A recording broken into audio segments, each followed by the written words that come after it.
Okay, so today we are joined by Samii Ryan. She has a wonderful clothing company called By Samii Ryan, and she's wearing her new hoodie that comes out today. And the background is all beautiful that way too. And so we met at 100K earlier this year, which is an event that Zoomies puts on every year. And it was our first time there. But I remember, I think you had been to Emo Night with Bobby last year. And I remember he was like, I want to introduce you guys, but I think it was a crazy night. So we didn't end up meeting. But I had seen you around 100K, like I would see you from afar and whatnot. And then the day after Emo Night, Morgan, TJ, and I were sitting in the lobby just so out of it. And then I saw you walking up the stairs. I was like, Samii. Yes. Oh my God. Your guys' set for 100K was so fun. I think I was like jumping up and down on stage. I'm pretty sure I had like a White Claw and someone was like, you can't have alcohol on stage. I was like, you can have it. Was that really a rule? I mean, I'm assuming so, but the security guard, when I like handed it to him, he was like, what? Like, what do you want me to do with this? I'm like, I don't know. Like, My Chemical Romance is on right now. Like, figure it out. You're like, I don't even care. Yeah, literally, I don't care. The Black Parade is on. I've got to go. Yeah. That was a really crazy set. There was a moment where Ryan from State Champs was on the like electrical bowl in the distance. And then Alex from All Time Low was on top of the table singing. And my brain exploded. I was like, seriously, it was insane. That was so much fun. Like 100K is usually like really, really fun. Unfortunately, they're not going to be having it in January, obviously. Yeah. But it's usually so much fun. And like the Emo Night set was by far one of my favorite sets that they've had at 100K. Amazing. I love that. Yeah, it was a fun time for us, being that it was the first time we had ever gone. Wasn't it hard to breathe up there? Yeah, for sure. But I would give anything right now to have trouble breathing, but be at an event or be anywhere. Yeah, honestly, same. I miss like live music so much in events and just like being around like people's energy and stuff like that. It's pretty wild. Yeah. And especially for a brand like yours, I would assume it's really important to be connecting with fans in real life, which that 100K is a great opportunity to do so. So how much do you sort of miss that, or how hard is it to only be interacting with people online this year? 100K definitely is a huge opportunity for us. We get to meet so many of the sales associates that work for Zoomies and just talk to them about the brand, fans of the brand. So it's so much fun to be there. This year, it's been obviously pretty challenging for everyone. And, we've had to kind of pivot marketing things and stuff that we've been doing to online or virtual, stuff like that. I kind of like it, but I obviously like in-person interactions way more. It's like at this point, it's like it is what it is, and I just kind of have to roll with it. So, we're just making the best of it, and our like followers and customers on Instagram are really awesome. So it's been easy to engage with them because I feel like our audience is so young and used to being on the internet. So it's kind of nice in that sense, I guess. Totally. And for listeners and viewers who aren't really familiar with your brand, will you kind of give us a little bit of a background of how you got started? Yeah, definitely. So I started my brand By Samii Ryan in 2009, actually. It was right after I graduated high school. I was going on tour, like Warped Tour, Bamboozle, Bonnaroo, just selling my products. At the time, I was making feather hair clips and accessories when that was like super popular with, I guess, like festival wear. And I was really lucky enough because I would go to shows all the time. Like every weekend, every Friday I was at shows because I am from Pennsylvania. So a lot of people would like come in from New York, or like it's kind of like a tri-state stop.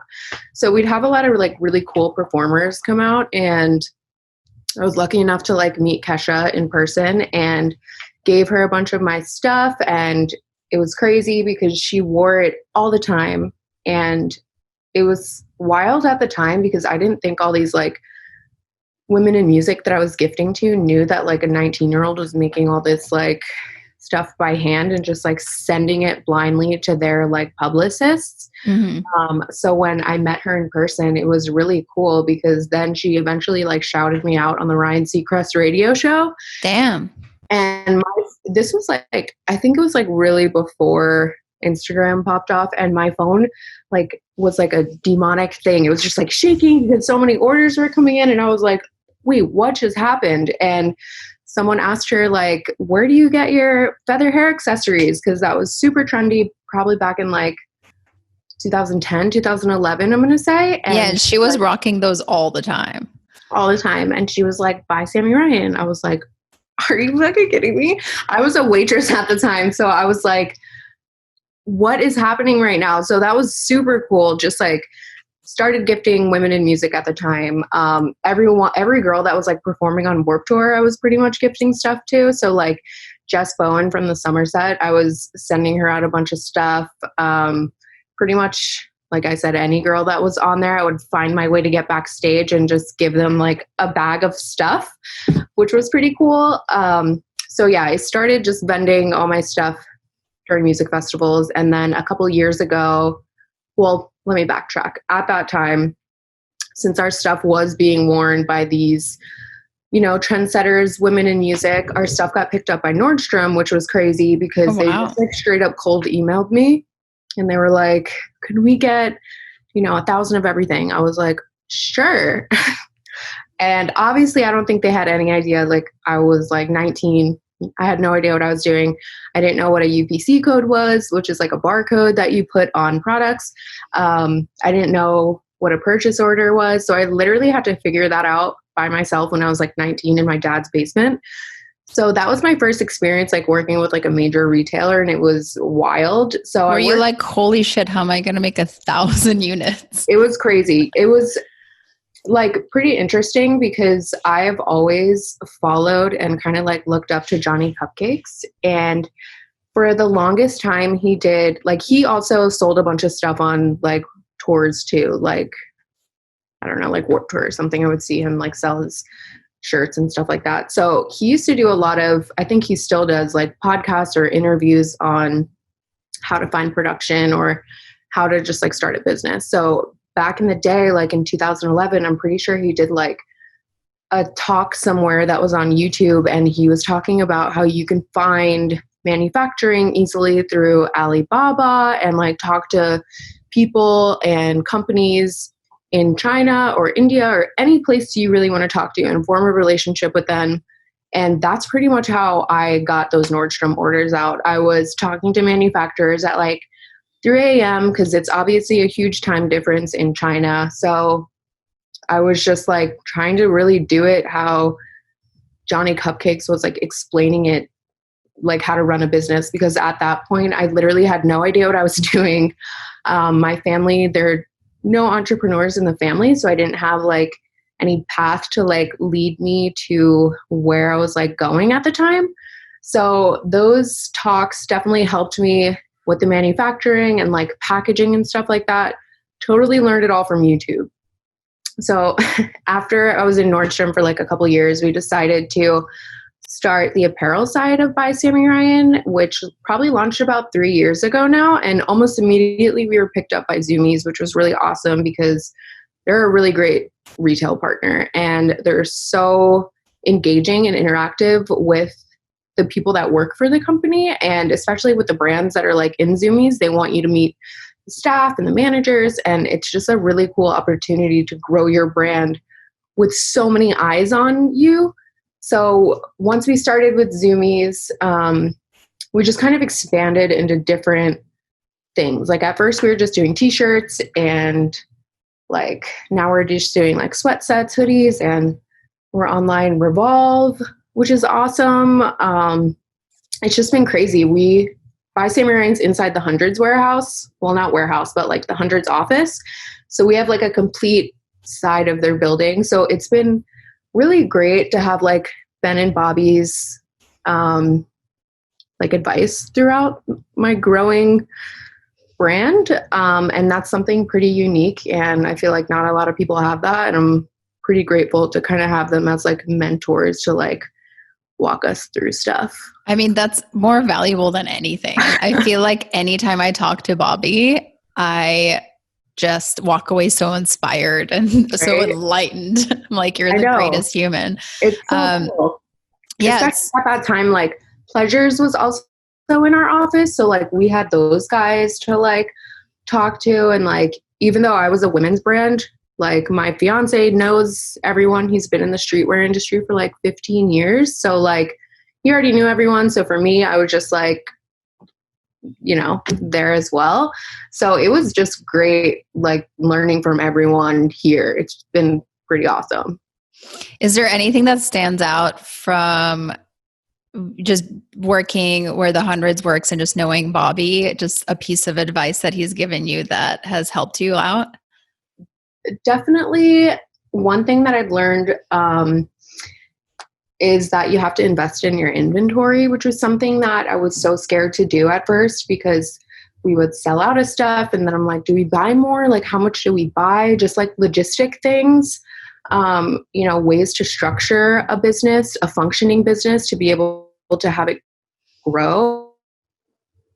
We completely built out our warehouse here, and Ben and Bobby have seen me in like a 500 square foot office to like a 5,000 square foot warehouse now. So like they've seen us grow so much, and a lot of it I feel like has been from being around them and seeing the success of the hundreds and just like being able to get their advice literally at any given time. They're open to like just talk to us and just watch us grow. I think for them it's also pretty interesting too, because they're like, how did you do that so quick? Like, so it's pretty cool just having their advice at all times and being able to just like talk to them literally about anything, like the good, the bad, and like future stuff. Yeah, I think another great thing about Bobby is that he's so open about his failures, and his book is a lot about his failures. Whereas I think a lot of successful people just boast about their successes and talk about all the good times. And he is so super open about, you know, just messing up and learning and growing and failing again and growing again. And so I think that's a really valuable thing as well. Yeah, definitely. I think I read his book in like a flight to like Seattle. I think I read the entire book. I did too. I remember he had his book came out and we went to, he had like a book signing release thing at Barnes and Noble. Oh yeah, I just went like a fangirl. It's funny because we've become friends, but I'm just a huge fan of his. So I can never, I can never understand that we're actually friends. I'm just like, I love you. I love your book. And then, so I got the book and then I was on a flight the next morning and I read it on that flight. I like couldn't put it down. I was like, this is so great. And like, I love that he talks about like the failures, because without them, like you really don't have like those successful or like I made it moments. Mm-hmm. So like, I definitely do find a lot of similarities in our story. Like we're both like middle children, and when he interviewed me for his podcast last year, that was crazy because at the time I was like not where I am today as like a business owner, and like where the business is today, I was still like holding on for dear life because I didn't know. It was like taking off so fast that I didn't know what I was doing. So he's just always been great at giving advice, even when I'm like, I don't want to do this. Like, this is crazy. Like, don't you ever feel like that? He's like, yeah, I mean, obviously. He's like every day. Yeah. I know it's wild because being an entrepreneur, every single day you learn something new. And no matter who you look up to and who you talk to and what books you read, there's never enough information out there to help you deal with the specific problems that arise every day. And I've found that you have to accept that in order to be successful. You can't fight against that because it's inevitable. Every day some shit will come up where you have no idea how to deal with it, and then you will figure it out, and you'll always figure it out. And that's that, you know? Every day there's literally something. And honestly, especially with like the pandemic, like specifically, I'm sure for everyone, but like production has been so insane and delayed with every project. So like calendars get pushed around, and it's like really hard to plan out a year of like things when you're like, what is going on here? So it's like super challenging, especially now. So yeah. Yeah, it's very weird. So I know you said you had pleasures to talk to and you had the hundreds to talk to. Are there any female brands that you've sort of been able to look up to or get advice from, or just, I don't know, I feel like you're definitely a minority in streetwear being a woman in it. Yeah. I always kind of like, there's definitely women's brands like in streetwear that are like the pioneers, like Married to the Mob and like Health Bells, Petals and Peacocks. They've been around forever and I have been wearing their stuff forever.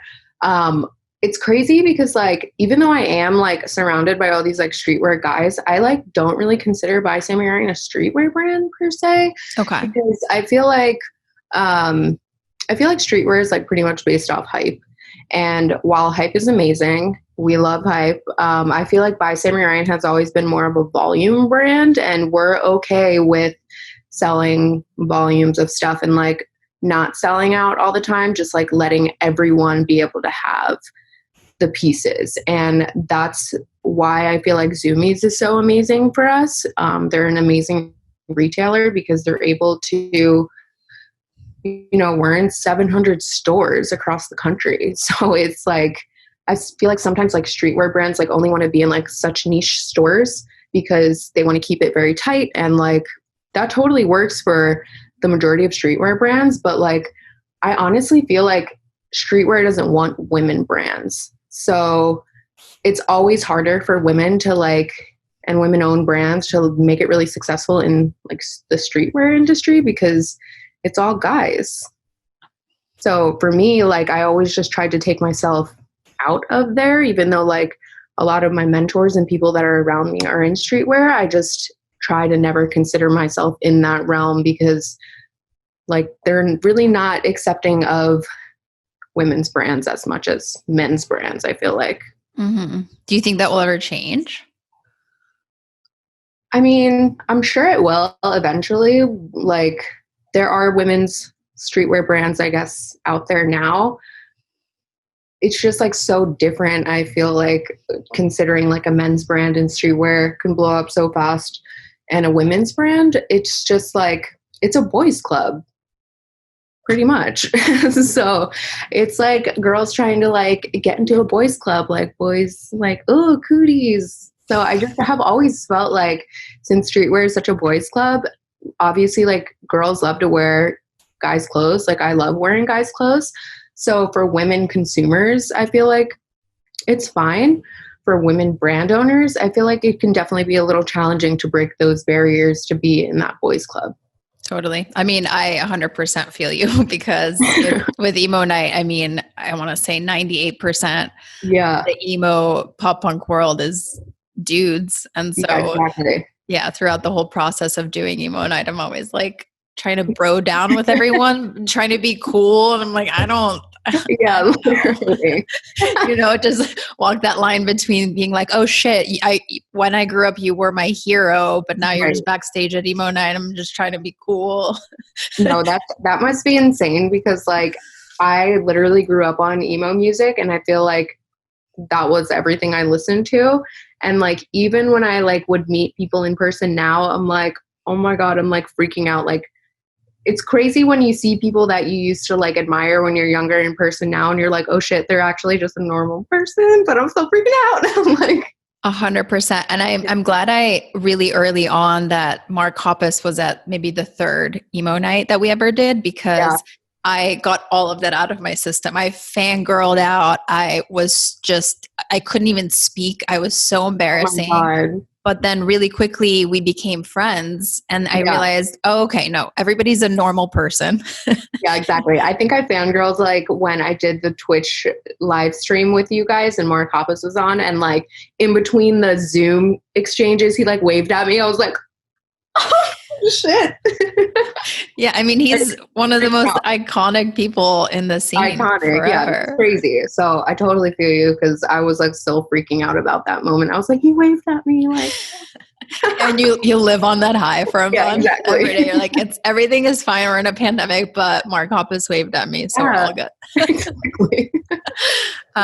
So what were some of your favorite bands growing up, or some of the bands that got you into emo and pop punk initially? So like, I feel like in Pennsylvania, there was definitely like a really interesting like pop punk / like hardcore scene there. So like, since I was at shows like 2 or 3 times a week, like literally always there was just an ever revolving door of bands that would come. But obviously I had my favorites. And back then I really, really used to listen to a lot of like Bayside, Taking Back Sunday, obviously, Thursday. I used to like love Alistair, and I mean, obviously Blink-182. Like, I feel like I have like an entire list, like My Chemical Romance, like literally all those people. Sum 41, love. And I love 4 Year Strong and Set Your Goals. Like those are like, I think my top 2 I used to listen to all the time. Those are amazing. Do you still find that you listen to it as actively as you used to, or do you kind of revisit older bands? Honestly, like I literally play my like emo night playlist at least 3 times a week in my headphones at work because it's something so nostalgic that like brings me back. And like back then when I was like a total angsty teenager, so like listening to like emo music totally got those like feelings or like whatever out of me. And like, you know, recently, since production has been so crazy and like delays has just been like making me spiral, like emo music has like been there for me. So it's literally been the only thing that I'm like, okay, bring yourself back, like you're okay. Yeah, it keeps you grounded. Yeah, it really does, like in a weird way. Like I feel like I've never stopped listening to like emo music because it was such a big part of my life that, you know, it'll always be like something that I'll really enjoy. Like for the longest time, like there's like a Set Your Goals song. It's called Arrival Notes, and it's just like a really pretty acoustic, like 30-second or maybe a minute song. And I was like, oh, I need to have this at my wedding. Like I fucking love this song. So like forever, I've always just been like, this is just like a part of who I am, I guess. Yeah, I think it's also cool because it can fit every mood. You can put on Paramore or Blink and dance around in your living room or your office or whatever, and then you can put on Bright Eyes at night and just cry a little bit. I was actually crying a little bit because I was supposed to go to a Bright Eyes concert maybe in like May or something in San Diego. Oh, okay. And me and my friend Alicia, she's like, I bought us tickets, like we're going. And I'm like, I'm so excited. And then everything got shut down and I was like, man, I'm actually crying about this. Like, that's been one of the hardest parts of all of this is all of the things that I've had on my calendar for the year. I didn't go through and delete everything. I deleted things maybe 2 months ahead of time, but I didn't realize this would last 100 years. I know, so right? Things still pop up, like the Taylor Swift concert popped up in July and I lost my shit. And then Bright Eyes and all these concerts, all these trips. We were supposed to be on the Coheed and Cambria cruise this weekend. Awesome. And all these things keep popping up and Coachella. I mean, like, yeah, I've given up on that long ago. Yeah. That was so heartbreaking. And even that weekend they came out with their documentary. So I just sat in my living room watching this documentary about 20 years of Coachella, just crying that we wouldn't be there. That was rough, but it'll get better. I'm sure you guys will get, hopefully, like, you know, live concerts and stuff like that will start up maybe like next year. Like, I don't know, trying to be optimistic, but it's so hard to even tell. Yeah, I think it'll be weird for a while, no matter what. You know, I don't think it'll be like, oh, the Echoplex is open, let's do it. It'll be distanced and masks and all that. But Sure. I mean, I'm willing to do anything just to have an actual show, you know. Seriously. I was watching your YouTube video about your tattoo sleeve, which was really interesting, but it made me realize you're super into astrology. Yeah. I definitely am really into astrology. I'm not like a genius at it, but I'm into it, I guess. Like I Yeah. totally listen to like read my horoscope, or like my friend, she does like tarot readings, and I'm like, oh, I'm such an Aries, like I can't even deal, like stuff like that. But I feel like I used to be able to be like, you're such a good compatibility match with this sign and da da da da da. Now not so much, but back like a couple of years ago, I like have this massive book that's like this big. It's called like Sign Mates, and it tells you every single thing about like, you know, the zodiac signs as men and women and in relationships. And I got really into it for a while. Yeah, I'm super into it as well. I would say I'm not as into it as I could be or Yeah. should be, maybe, because I realized, especially during quarantine, I feel like it's really easy to zone in on how you're feeling and who you are lately. And so I realized Totally. that the new moon really affects my life. And so I started to kind of zone in on that and figure Yeah. out what that means.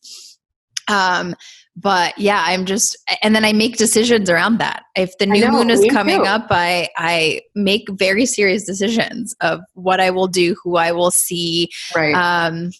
work wise, personal life wise. Do you do the same thing? Same. Like during Mercury retrograde, like it's actually hilarious because we've been talking to Smiley about working with them for about a year. And they sent me a contract during Mercury retrograde, and I literally refused to sign it for like 3 months. I was like, Mercury's in retrograde. Like, you don't sign contracts during then. Like, you guys know this. Ben and Bobby in the kitchen, they're like, what is wrong with you? And like, I'm just like sitting there trying to explain myself at lunch, and everyone's like, sign the papers. Like, what are you doing? It's That ridiculous. is so fun. So did you really nod until it was over? I really waited. Like, I definitely waited until it was over, and I gave like the 10-day grace period to be like I literally overextended the wait period just to be safe, I guess. Do you say that in emails, or do you just say, "Hey, I'll get back to you on this date" or something? I think when Evan was talking to the Smiley licensing team, they were like, hey, just following up on the contract. And he probably had to out me like in a couple emails, like, I'm so sorry. Sammy's saying it's Mercury retrograde. She can't sign the contract right now. Like I'm trying to get her to sign it basically. So they were just like, okay, we'll wait for it when we get it. That is so funny. I've realized, and I don't know if it's just because this year people are just being more honest. If you don't respond to an email for 4 days, you just say, "Hey, Yeah. I've just I'm in a trash can right now." But I've noticed that a lot more people, like one of the artists that we work with for Writer Cry, one of the managers emailed us a month ago, and he said, "Hey, I can't get on this call today. The full moon really got to me, and I just am spiraling a little bit." And this was from somebody so serious that I was just like, holy shit, this is an acceptable thing to do now. I love it. Wow. I love that. Yeah. And coming from a guy too, it was so interesting because I feel like this is written off as such a woo-woo kind of thing, Right. but I think there's a lot of truth to it. I definitely do too. Like for sure. The moon phases, I mean, they even affect the ocean. So why wouldn't they affect like other energies and entities like around like every living thing, right? So, yeah. Do you do any intention settings around the new moon or any other? yeah. So I feel like I've been doing my like intention stuff for years because my mom is Wiccan, and I kind of grew up like around spirituality a lot. So we would always do things like on like the new moon. And up until now, I still definitely try to write out my intentions or like think of them in my head. Every night I have like a gratitude journal that really helps like ground me with, if I'm going through a bad day, I'll just like write a couple things that are like great about today. And then it makes me feel better about like the bad things. So I feel like the intentions help, the gratitude journal helps, and just like trying to ground myself at all times, I feel like is really important, especially with the moon phases, of course, like things could just like, be a little turmoil, or like I don't know, it could just be a little fucked up at sometimes. But I feel like as long as you just like keep yourself grounded, you're like good to go. Yeah.